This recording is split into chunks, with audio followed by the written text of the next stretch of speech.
بہترین انسان عمل سے پہچانا جاتا ہے، کیونکہ اچھی جو باتیں دیواروں پہ لکھی ہوتی ہیں، جسمانی امراض پرہیز سے جاتے ہیں اور روحانی امراض پرہیزگاری سے۔ اپنا خیال بھی اہم ہے، لیکن سب سے اہم خیال اس کا ہے جس نے تجھے صاحب خیال بنایا ہے۔ مومن کی راحت کس میں ہے؟ اگر غفلت ہوگی تو سجدے میں، اگر گناہ ہو گیا تو توبہ میں۔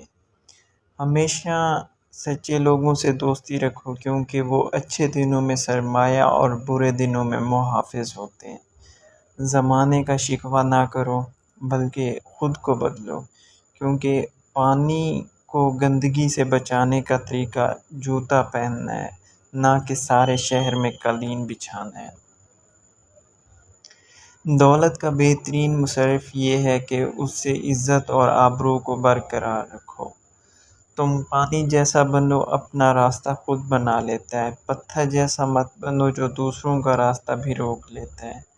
جیت کی عادت اچھی ہوتی ہے، لیکن کچھ رشتوں میں ہار جانا ہی بہتر ہوتا ہے۔ اپنی زندگی میں ہر کسی کو اہمیت دو، جو اچھا ہوگا وہ خوشی دے گا اور جو برا ہوگا وہ سبق دے گا۔ جو ظلم کے ذریعے عزت چاہتا ہے، اللہ اسے انصاف کے ذریعے ذلیل کرتا ہے۔ انسان بزدل اتنا ہے کہ خوابوں میں بھی ڈر جاتا ہے، اور بے خوف اتنا ہے کہ جاگتے میں بھی اپنے رب سے نہیں ڈرتا۔ کڑوی زبان والے کا شہد بھی نہیں بکتا، میٹھی زبان والے کا زہر بھی بک جاتا ہے۔